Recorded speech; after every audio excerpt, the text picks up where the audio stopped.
Hello students.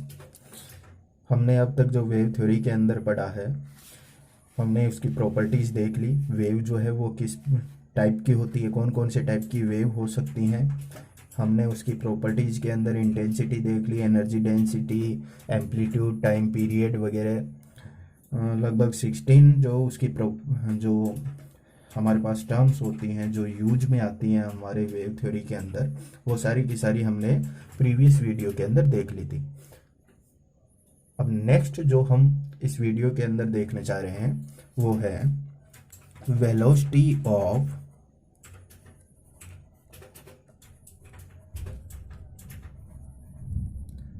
Transverse wave. Velocity of transverse wave. हमें पता है कि ट्रांसवर्स वेव जो है वो मेनली जो है वो प्रोपेगेशन जो होता है उनका मेनली वो सॉलिड्स के अंदर होता है। और सॉलिड की ही बात करें तो ट्रांसवर्स वेव का जो मेनली प्रोपेगेशन होता है वो हम मान सकते हैं कि कोई स्ट्रिंग है, उस स्ट्रिंग के अंदर ट्रांसवर्स वेव जो है उनका प्रोपेगेशन होता है। अब अगर हमें ट्रांसवर्स वेव की वेलोसिटी पता लगानी है तो हम लिखते हैं कि the velocity of A transverse wave, the velocity of transverse wave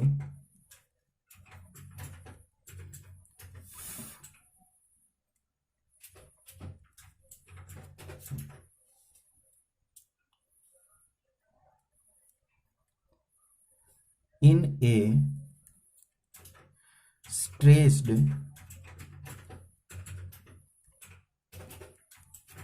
string is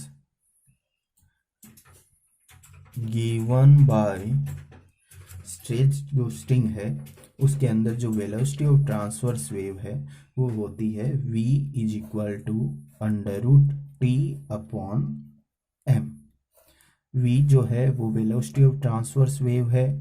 t यहाँ पर जो है वो होता है tension produced in stretched string. Small m जो है इस पर ज़्यादा ध्यान देने की ज़रूरत है। स्मॉल m हम कई बार ले लेते हैं मास ऑफ स्ट्रिंग। ये यहाँ पर मास नहीं होता है, ये होता है linear density of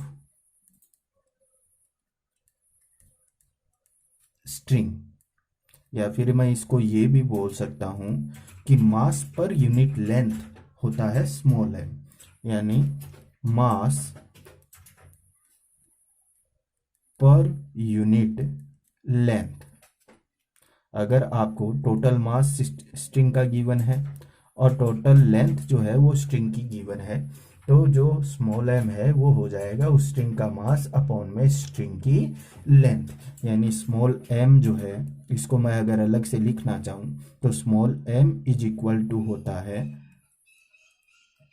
total mass of string, total mass of string upon में उसकी टोटल लेंथ। अब इसी फॉर्मूले को हम कई तरीके से कन्वर्ट करके लिख सकते हैं, अलग अलग तरीके से, और वो डिपेंड करेगा कि क्वेश्चन आपके पास किस टर्म के अंदर आ रहा है, उसकी लैंग्वेज क्या है, क्या वो दे रहा है। अब अगर हम बात करें जैसे फर्स्ट टाइप ऑफ क्वेश्चन की, इसके अंदर फर्स्ट टाइप ऑफ क्वेश्चन के अंदर अगर आपको वायर का क्रॉस सेक्शनल एरिया दे दे, जो क्रॉस सेक्शनल एरिया है वायर का वो अगर आपको क्वेश्चन के अंदर दे दे तो क्रॉस सेक्शनल एरिया जो है इसको मैं एक बार अज्यूम कर लेता हूँ अपनी तरफ से। क्रॉस सेक्शनल एरिया वायर का जो है वो है इक्वल टू ए के।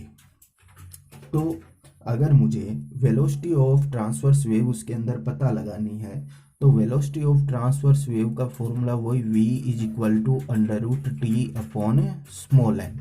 अब टेंशन जो प्रोड्यूस हो रहा है वो अगर आपको क्वेश्चन के अंदर दे रहा है, टेंशन जो प्रोड्यूस हो रहा है वो क्वेश्चन के अंदर दे रहा है टी, या टेंशन की जगह आपको वो दे रहा है स्ट्रेस, कि स्ट्रिंग के अंदर जो स्ट्रेस प्रोड्यूस हो रहा है वो प्रोड्यूस हो रहा है एस, यानी स्ट्रेस दे या टेंशन दे और cross sectional area A given हो।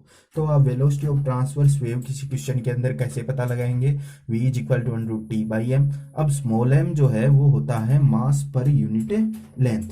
तो मास पर यूनिट लेंथ को आपको एरिया ऑफ क्रॉस सेक्शन की टर्म में और डेंसिटी की टर्म में आप क्या लिख सकते हो? अगर मैं इसकी बात करूं स्मॉल m, तो स्मॉल m है आपके पास capital M total mass of string upon में उसकी टोटल लेंथ। आपको इस स्मॉल m को कन्वर्ट करना है एरिया और जो डेंसिटी है आपके पास इस स्ट्रिंग की उसमें।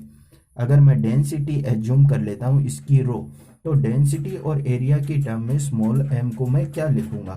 तो डेंसिटी जो होती है वो होता है मास अपॉन में वॉल्यूम। मास अपॉन वॉल्यूम से मुझे स्मॉल m बनाना है, यानी कैपिटल M अपॉन L बनाना है। तो मैं एक तरफ लिख लेता हूँ रो इज इक्वल टू होता है मास अपॉन वॉल्यूम। अगर मैं यहाँ पर वॉल्यूम को लिखना चाहूँ तो मैं ये लिख सकता हूँ मास अपॉन में L इंटू ए। एरिया को क्रॉस सेक्शन की यूनिट मीटर स्क्वायर, लेंथ की यूनिट हो गई मीटर, दोनों मल्टीप्लाई होकर मीटर क्यूब यानी वॉल्यूम बना लेंगे। तो mass upon length into area मैं यहाँ पर लिख सकता हूँ। कैपिटल M अपॉन L जो है वो क्या है आपके पास? Small m। तो स्मॉल m आपके पास है तो मैं इसको लिख सकता हूँ स्मॉल m अपॉन ए, यानी स्मॉल m को अगर आपको लिखना है तो small m is equal to किसके हो जाएगा? a into rho. तो यहाँ पर मैं लिख सकता हूँ स्मॉल m की जगह a इंटू रो। तो v इज इक्वल टू आ जाएगा आपके पास √t अपॉन a रो। अब ये तो हो गया आपका formula tension, area of cross section और लीनियर डेंसिटी की फॉर्म में। अगर यहाँ से आपको स्ट्रेस क्वेश्चन के अंदर दे रखा है, टेंशन नहीं दे रखी है, तो स्ट्रेस और टेंशन में हमें फॉर्मूला पता होता है कि स्ट्रेस जो होती है वो स्ट्रेस इज इक्वल टू होती है T अपॉन ए, यानी फोर्स अपॉन एरिया। तो मैं T अपॉन ए की जगह स्ट्रेस लिख सकता हूं और स्ट्रेस की वैल्यू आपको क्वेश्चन के अंदर गिवन है S। तो यहां से वेलोसिटी का जो फॉर्मूला बनेगा v इज इक्वल टू बन जाता है √S upon rho in the terms of stress. तो अगर क्वेश्चन के अंदर आपको क्या दे रखा है और किसके अंदर उसको वो आंसर पूछ रहा है, इसके बेसिस पर आप उस क्वेश्चन को किसी भी तरीके से चेंज कर सकते हो। ये हम बोल सकते हैं कि फर्स्ट केस है क्वेश्चंस का कि क्वेश्चन किस टाइप के वो पूछ सकता है।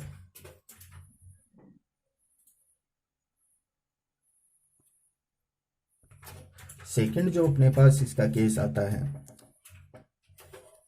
क्वेश्चन जो है वो किस टाइप का आएगा आपके पास? If string is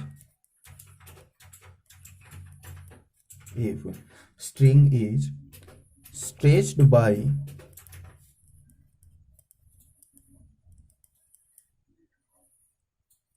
some weight, यानी अगर इस स्ट्रिंग के साथ कोई वेट अटैच है तो हम किस तरीके से क्वेश्चन को सॉल्व करेंगे। तो हम एक एग्जांपल लेके चलते हैं। हम बोलते हैं कि यहाँ पर जैसे कोई रिजिड सपोर्ट है, इस रिजिड सपोर्ट के साथ एक स्ट्रिंग जो है वो अटैच है और ये जो स्ट्रिंग है वो एक पुली को क्रॉस करते हुए राउंड शेप में होते हुए इस पुली के ऊपर से डाउनवर्ड डायरेक्शन में जा रही है और यहाँ पर इस स्ट्रिंग से एक कैपिटल M मास अटैच है। ये यहाँ पर जो है वो आपके पास एक पुली है और ये है आपके पास रिजिड एंड। तो अगर इसके अंदर आपको पता लगानी है कि ट्रांसवर्स वेव की वेलोसिटी क्या होगी, तो सबसे पहले तो हम देखते हैं कि ट्रांसवर्स वेव इसके अंदर प्रोड्यूस कैसे होती है। तो अगर मैं इसके एक एंड को यहाँ से थोड़ा सा इसको अप या डाउन मूवमेंट कराता हूँ इस स्ट्रिंग को, तो इस स्ट्रिंग को अप एंड डाउन मूवमेंट करवाने पर इसके अंदर ट्रांसवर्स वेव जो है वो इस तरीके से प्रोड्यूस होती है। इस तरीके से प्रोड्यूस हो जाएंगी। और ट्रांसवर्स वेव जो हैं वो कहाँ तक प्रोड्यूस होंगी, वो इस पॉइंट तक ही प्रोड्यूस होंगी, इसके बाद में ट्रांसवर्स वेव प्रोड्यूस नहीं होंगी, क्योंकि यहाँ पर रिजिड सपोर्ट जो है वो वापस से मिल गया इस पुली के कारण। तो इसके अंदर अगर ट्रांसवर्स वेव की प्रोपेगेशन की डायरेक्शन हम देखें, तो ट्रांसवर्स वेव की प्रोपेगेशन की डायरेक्शन इधर हो गई। अगर हम देखें टेंशन, तो टेंशन जो है वो अलग अलग पॉइंट पर उसकी डायरेक्शन अलग अलग होगी। जैसे एम मास पर हम देखें तो एम मास पर टेंशन की डायरेक्शन जो है वो होगी अपवर्ड। अगर हम पुली पर टेंशन की डायरेक्शन देखें तो पुली पर टेंशन की डायरेक्शन अवे फ्रॉम पुली। और अगर रिजिड सपोर्ट पर हम टेंशन की डायरेक्शन देखें तो अवे फ्रॉम रिजिड सपोर्ट। अगर इसके अंदर हमें वैल्यू पता करनी हो वेलोसिटी ऑफ ट्रांसवर्स वेव, तो ये वाली जो लेंथ यहाँ पर आ रही है, इस लेंथ का कोई मतलब नहीं होता, यानी ये जो स्ट्रिंग की लेंथ है उसका कोई यूज यहाँ पर नहीं होगा। अगर आपको स्ट्रिंग की लेंथ जो दे रखी है, वो स्ट्रिंग की लेंथ दे रखी है यहाँ से लेकर यहाँ तक वाली, और इस लेंथ को मैं अपनी तरफ से लिख लेता हूँ कैपिटल एल। ये जो है वो स्ट्रिंग, इस वाली स्ट्रिंग की लेंथ है, ये लेंथ हम काउंट नहीं करते हैं यहाँ पर। तो इसके अंदर अगर आपको टेंस जो वैल्यू पता करनी है वेलोसिटी की, तो मैं सबसे पहले v इज इक्वल टू, अपने पास क्या फॉर्मूला होता है, बेसिक फॉर्मूला होता है √t अपॉन स्मॉल m। ये आपके पास हो गया बेसिक फॉर्मूला। अब मुझे टेंशन की वैल्यू पता करनी है। यहाँ पर लेंथ अगर आपके पास ये गिवन है तो आप स्मॉल m मास पर यूनिट लेंथ निकाल सकते हो इजीली। लेकिन टेंशन कैसे कैलकुलेट करें, तो हम लिखते हैं कि अगर कोई पार्टिकल जो है वो एयर के अंदर लटका हुआ है, तो इस पर डाउनवर्ड डायरेक्शन के अंदर हमेशा एक फोर्स लगता है, ग्रेविटेशनल फोर्स, और उसकी वैल्यू कितनी होती है mg। तो यहाँ से अगर हम देखें कि ये m मास का पार्टिकल जो है वो इक्विलिब्रियम की कंडीशन के अंदर है, ना तो ये अपवर्ड मोशन कर रहा है ना डाउनवर्ड मोशन कर रहा है। तो अगर ये इक्विलिब्रियम की कंडीशन के अंदर है तो अपवर्ड डायरेक्शन में लगने वाला फोर्स और डाउनवर्ड डायरेक्शन में लगने वाला फोर्स इक्वल होंगे। तो मैं इस डायग्राम से ये बोल सकता हूँ कि T इज इक्वल टू किसके होगा, mg के। अगर T mg के इक्वल हो गया तो मैं लिखूंगा v इज इक्वल टू हो जाएगा √t अपॉन m। t की वैल्यू इसके अंदर पुट कर देते हैं, t की वैल्यू है कैपिटल mg अपॉन में स्मॉल m। अब ध्यान रखना स्मॉल m जो है वो तो है mass per unit length of string, और कैपिटल M जो है वो है मास ऑफ ए ब्लॉक। ये आपके पास इस टाइप का कोई भी क्वेश्चन आए तो इस तरीके से आपको सॉल्व करना है। अगर नेक्स्ट कंडीशन हम देखें कि किस तरीके का क्वेश्चन आपके पास आ सकता है, तो थर्ड है कि यही पूरा का पूरा सिस्टम है, लेकिन अब क्या कर दिया, इस कैपिटल M मास के जो पार्टिकल आपके पास है, जो ऑब्जेक्ट आपके पास है, इसको किसी लिक्विड के अंदर डुबो दिया, इमर्स्ड कर दिया किसी लिक्विड के अंदर। तो किस तरीके से इफेक्ट पड़ेगा, मैं लिखता हूं इसको कि if suspended weight is immersed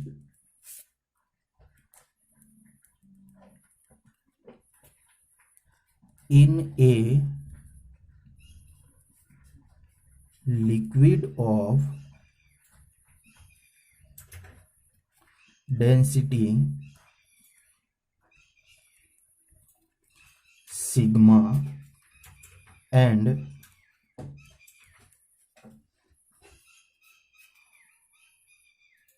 density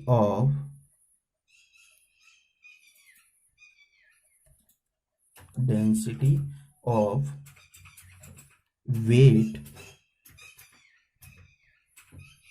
is rho, then वापिस से यही है पूरा का पूरा अपने पास सिस्टम, वही सेम सिस्टम है। एक स्ट्रिंग, यहाँ पर एक पुली है, और वो पुली जो है वो यहाँ से रिजिड सपोर्ट के साथ अटैच है। यहाँ से स्ट्रिंग का जो रिमेनिंग पार्ट है वो डाउनवर्ड डायरेक्शन में आ रहा है। यहाँ पर m मास का पार्टिकल इससे अटैच है। अब ये जो m मास का पार्टिकल इससे अटैच है, जो वेट है ये, इसको हमने क्या कर दिया, एक लिक्विड का वेसल लिया और उस लिक्विड की डेंसिटी जो है वो क्वेश्चन के अंदर अपने को दे रखी है सिग्मा, और इसे सिग्मा डेंसिटी के लिक्विड के अंदर डुबो दिया। तो क्या इफेक्ट पड़ेगा इससे, टेंशन जो है वो इफेक्ट होगी या नहीं होगी। टेंशन अगर इफेक्ट होगी तो वेलोसिटी ऑफ ट्रांसवर्स वेव भी इफेक्ट होगी। अगर टेंशन पर कोई इफेक्ट नहीं पड़ रहा तो वेलोसिटी जो है उस पर भी कोई इफेक्ट नहीं पड़ेगा। तो सबसे पहले यहाँ पर देखते हैं कि क्या इफेक्ट पड़ेगा। तो अगर हम टेंशन की डायरेक्शन देखें तो यहाँ पर जो वेव प्रोड्यूस होंगी वो वेव इस तरीके से प्रोड्यूस होंगी, उनके प्रोपेगेशन की डायरेक्शन जो है वो इस वाले डायरेक्शन में होगी। अगर टेंशन देखें हम मास पर, तो मास पर जो टेंशन है वो अवे फ्रॉम पार्टिकल होता है हमेशा। पुल्ली पर टेंशन देखें तो वो भी अवे फ्रॉम पुल्ली होगी, और अगर रिजिड सपोर्ट पर टेंशन की वैल्यू देखें तो वो भी अवे फ्रॉम रिजिड सपोर्ट होगी। अगर हम यहाँ से वैल्यू देखें कि कितना डाउनवर्ड डायरेक्शन में फोर्स लग रहा है, तो एक जो डाउनवर्ड डायरेक्शन में हमेशा फोर्स लगता है ग्रेविटेशनल फोर्स, वो हमने लिख दिया mg। अब एक और यहाँ पर एक्स्ट्रा फोर्स वर्क करेगा इस लिक्विड की वजह से, कि जब m मास का कोई पार्टिकल किसी लिक्विड के अंदर डूब रहा है, इमर्स्ड हो रहा है, तो उस पर अपथ्रस्ट फोर्स भी लगता है, और उस अपथ्रस्ट फोर्स की वैल्यू जो है वो कितनी होगी। अगर हम अपथ्रस्ट फोर्स की वैल्यू यहाँ पर लिखना चाहें तो अपथ्रस्ट फोर्स की वैल्यू होती है आपके पास हमेशा, अपथ्रस्ट फोर्स जो है उसकी वैल्यू होती है वी रो जी, या वी डी जी हम लिख लेते हैं एक बार, because rho and sigma usable है यहाँ पर। तो वी डी जी यानी वॉल्यूम, डी डेंसिटी और जी ग्रेविटेशनल एक्सीलरेशन।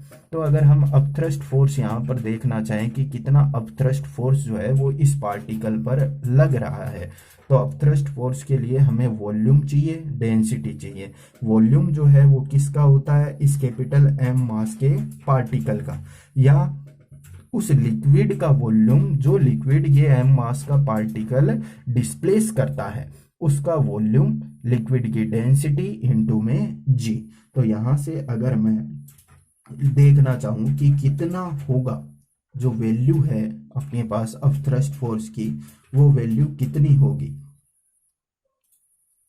तो एफ अपथ्रस्ट वॉल्यूम प्लस, तो कितना हो जाएगा ये यहाँ से। अगर हम वॉल्यूम देखें इस कैपिटल एम मास का, तो इस कैपिटल एम मास का वॉल्यूम कितना हो जाएगा, मैं वॉल्यूम को अलग से कैलकुलेट कर लेता हूँ कि वॉल्यूम कितना होगा। वो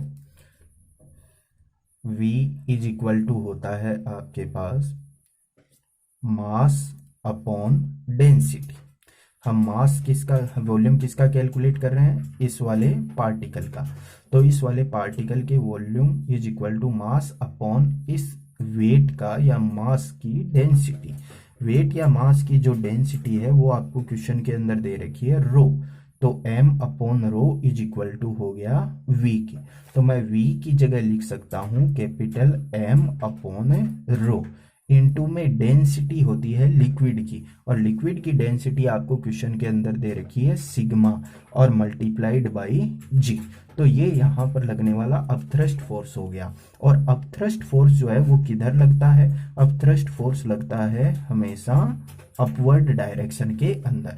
तो यहाँ से अगर ये पार्टिकल इक्विलिब्रियम के अंदर है, तो इक्विलिब्रियम के अंदर अगर पार्टिकल है तो मैं ये बोल सकता हूँ कि अपवर्ड डायरेक्शन में जितने फोर्स लग रहे हैं उन सब का सम डाउनवर्ड डायरेक्शन में लगने वाले फोर्स के इक्वल होता है। तो अपवर्ड डायरेक्शन के अंदर कौन कौन से फोर्स लग रहे हैं, T plus upthrust force is equal to downward direction में फोर्स लग रहा है mg। अगर यहाँ से मैं t की वैल्यू को कैलकुलेट करूं तो t इज इक्वल टू आ जाता है मेरे पास mg माइनस अपथ्रस्ट फोर्स। अगर अपथ्रस्ट फोर्स की वैल्यू लिख लें तो t is equal to mg minus upthrust force की वैल्यू है m upon rho into sigma into g. दोनों में से कॉमन आ जाएगा mg, तो t इज इक्वल टू बन गया mg। अगर मैं कॉमन ले लूं तो 1 माइनस यहाँ पर बचेगा आपके पास सिग्मा अपॉन रो। ये आपके पास टी की वैल्यू आ गई। टी की वैल्यू आ गई तो यहाँ से हम वेलोसिटी ऑफ ट्रांसवर्स वेव भी फाइंड आउट कर सकते हैं। वेलोसिटी ऑफ ट्रांसवर्स वेव क्या होती है? v is equal to under root T upon small है। टी की वैल्यू हमें पता है, टी की वैल्यू है आपके पास mg 1 sigma upon rho upon में स्मॉल एम। तो ये वैल्यू हो गई आपके पास वेलोसिटी की ट्रांसवर्स वेव के लिए। नेक्स्ट हम बात करते हैं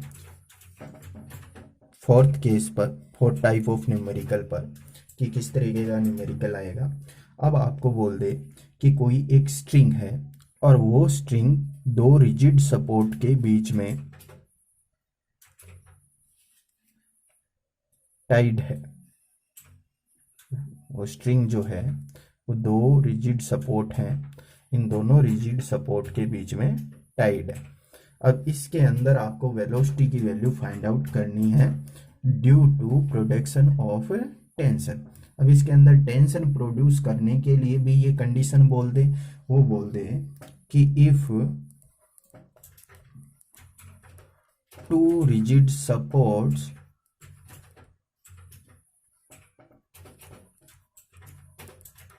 two rigid support of stressed string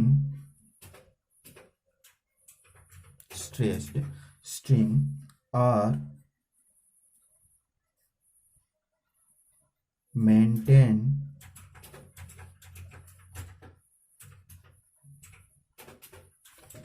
at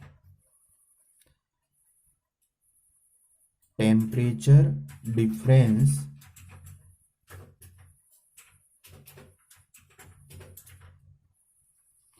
of del T, then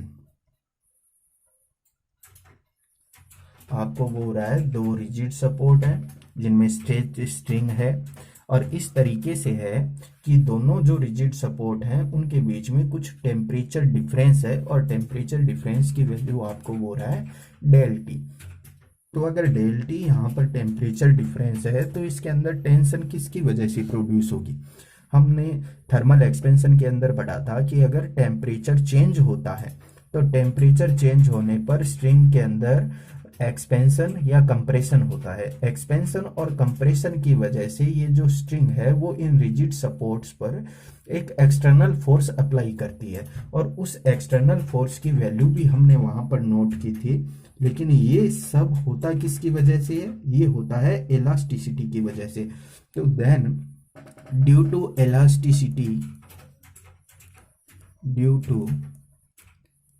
elasticity अगर मैं टेंशन की वैल्यू यहाँ पर लिखना चाहूँ तो टेंशन यानी फोर्स जो है उसकी वैल्यू अपने पास होती है Y A alpha del T. Y Young modulus of elasticity, A area of cross section, alpha linear expansion coefficient of this string, del T change in temperature. तो यहाँ से टी की वैल्यू अपने पास ये है, तो वेलोसिटी की वैल्यू जो है velocity of transverse wave under root T upon small M. T की वैल्यू हमें मिल गई है, टी की वैल्यू है अपने पास Y A alpha del T upon में स्मॉल एम। तो इसके अंदर ये वेलोसिटी ऑफ ट्रांसवर्स वेव होती है। वाई अपने पास जो है वाई हम बोल सकते हैं यंग मॉडुलस ऑफ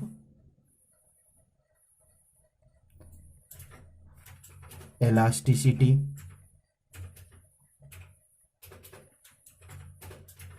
ए जो है यहाँ पर वो है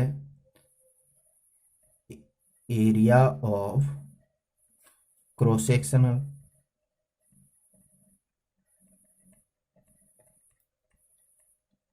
alpha linear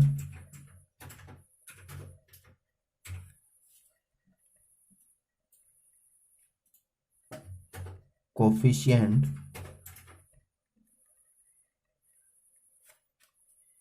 of thermal expansion, thermal expansion. Del T जो है आपके पास वो क्वेश्चन के अंदर दे ही रखा है आपको, change in temperature. Small M जो है वो वही है मास पर यूनिट लेंथ। तो यहाँ से हम लोग वी की वैल्यू को कैलकुलेट कर सकते हैं। अब नेक्स्ट अगर हम देखें तो अगर हम बात करेंगे कोई भी सॉलिड बॉडी की, यानी स्ट्रिंग के अलावा कोई भी हो, जैसे ये जो हमने पार्ट्स देखे सारे, उनके अंदर कहीं ना कहीं स्ट्रिंग जो है वो अटैच है। अगर कोई सॉलिड बॉडी आपको दे दे तो सॉलिड बॉडी के अंदर जो वेलोसिटी ऑफ ट्रांसवर्स वेव है वो क्या होती है, तो इन ए सॉलिड बॉडी,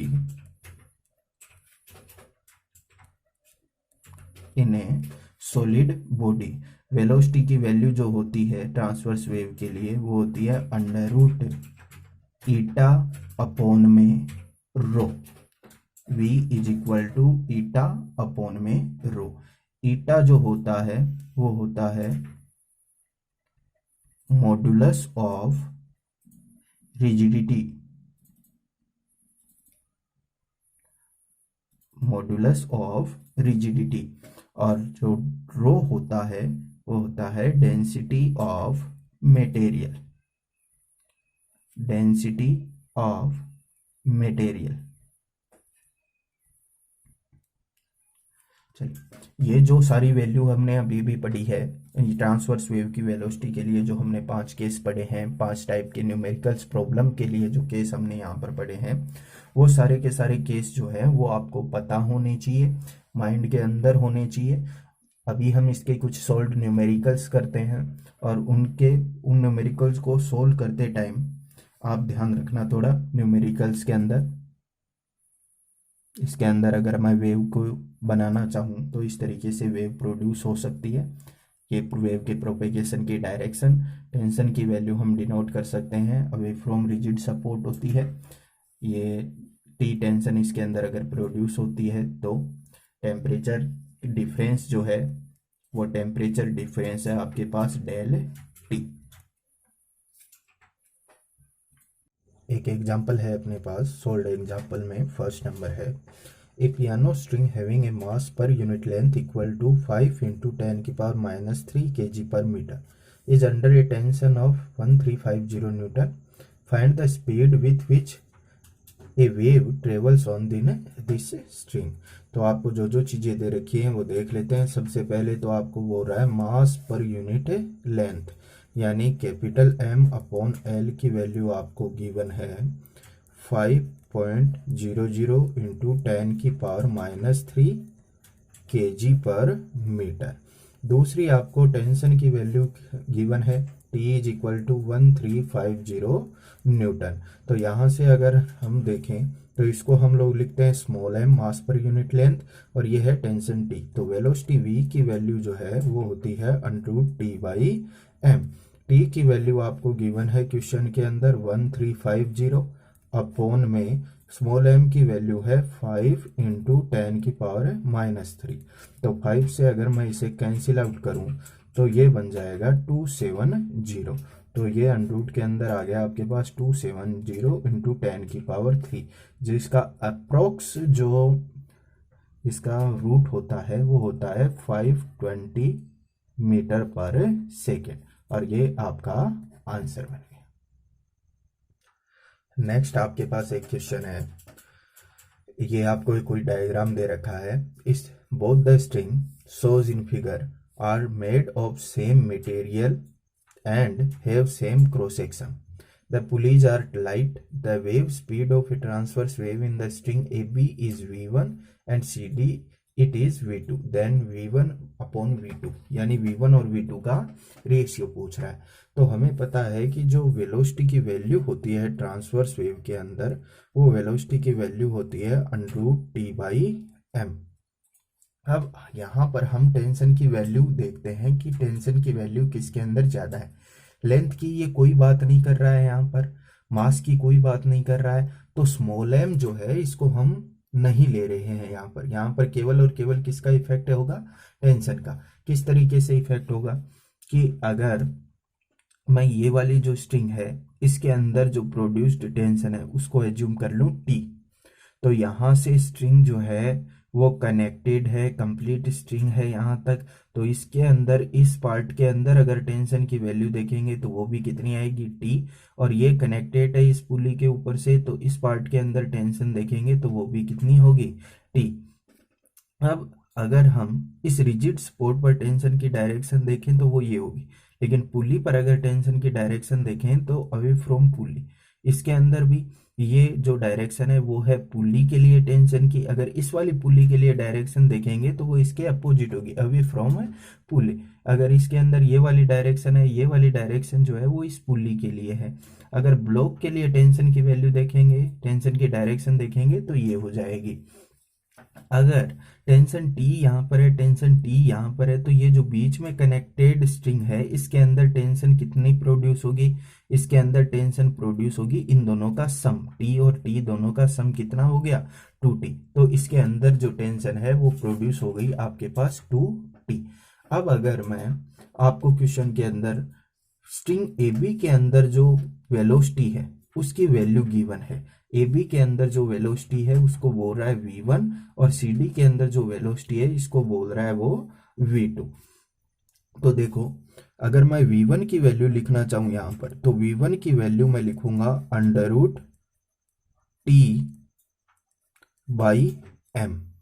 अगर मैं v2 की वैल्यू लिखना चाहूँ तो v2 के अंदर जो टेंशन है वो है 2t अपॉन में m। अगर मैं v1 अपॉन में v2 लिखूं तो v1 अपॉन में v2 करेंगे तो m से m कैंसिल आउट हो जाएगा, t से t कैंसिल आउट हो जाएगा, कितना आएगा आपके पास 1/2। तो v1 अपॉन में v2 का जो रेशियो है वो आ गया 1/√2। यह आपका आंसर हो गया। अपने पास एक एग्जाम्पल है, ये कोई डायग्राम दिया हुआ है, अरेंजमेंट बोल रहा है इसके अंदर। In the arrangement shown in figure the string has mass of 4.5 g। String का मास आपको दे रहा है 4.5 g। How much time will we take for a transverse disturbance produced at the floor to reach at the pulley. यहाँ से कोई wave pulse जो है वो प्रोड्यूस होकर अपवर्ड डायरेक्शन में मोशन कर रही है, और ये कितने टाइम में यहाँ पर पहुँचेगी वो टाइम आपको पता लगाना है। तो टाइम पता लगाने के लिए आपको सबसे पहले वेलोसिटी पता लगानी पड़ेगी। डिस्टेंस तो आपके पास गिवन है 2 मीटर। अगर आप वेलोसिटी का पता लगा लेते हैं तो क्वेश्चन इजी हो जाएगा। तो अगर हम यहाँ से वेलोसिटी की वैल्यू देखें तो v जो होती है अपने पास वो होती है v is equal to √t अपॉन स्मॉल m। स्मॉल m और t दोनों हमें यहाँ से देखने हैं। स्मॉल m जो होता है वो होता है मास अपॉन में लेंथ। स्मॉल m जो होता है अपने पास वो होगा m अपॉन l।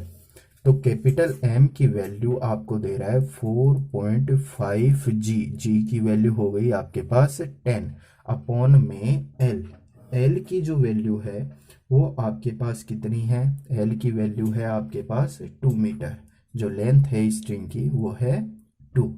ये स्मॉल m की वैल्यू हो गई आपके पास। अब टेंशन की वैल्यू कैलकुलेट करें तो टेंशन जो प्रोड्यूस हो रही है वो इस मास की वजह से प्रोड्यूस हो रही है। अब ये जो मास है इस पर अपवर्ड डायरेक्शन के अंदर टेंशन प्रोड्यूस हो रहा है, और डाउनवर्ड डायरेक्शन में ग्रेविटेशनल फोर्स जो लगता है mg वो लग रहा है यहाँ पर। तो अगर मैं इक्विलिब्रियम की बात करूँ तो इक्विलिब्रियम में t जो है वो mg के इक्वल हो जाएगा। तो t इज इक्वल टू हो गया mg, m की वैल्यू 2, g की वैल्यू 10 जैसा कि क्वेश्चन के अंदर बताया गया है, इज इक्वल टू हो जाएगा 20 न्यूटन। तो t की वैल्यू आपके पास है, स्मॉल m की वैल्यू आपके पास है। तो मैं वेलोसिटी की वैल्यू फाइंड आउट करता हूँ, v is equal to √t। t की वैल्यू है आपके पास 20 अपॉन में स्मॉल m की वैल्यू है आपके पास 4.5 इंटू 10। 2 जो है वो चला जाएगा ऊपर, तो ये बन गया आपके पास √40 अपॉन 45।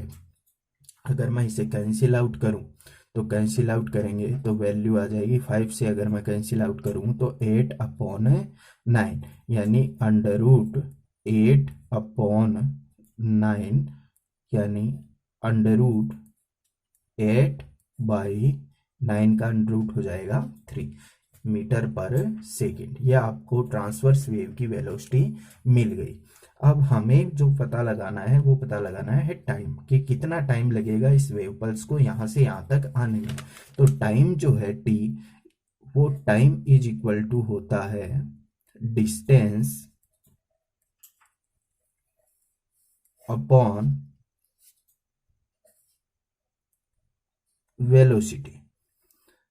डिस्टेंस आपके पास है, कितनी डिस्टेंस है ये 2 मीटर, अपॉन में वेलोसिटी कितनी है, वेलोसिटी है √8/3। यहाँ से हम देखेंगे 6/√8, √8 को क्या लिख सकते हैं 4×2, तो ये बन जाएगा 3/√2 सेकेंड। अगर 3/√2 को हम सोल्व करते हैं तो अप्रोक्स वैल्यू आएगी 0.002 के समथिंग, जो ही अपना एग्जैक्ट है आंसर बन जाता है।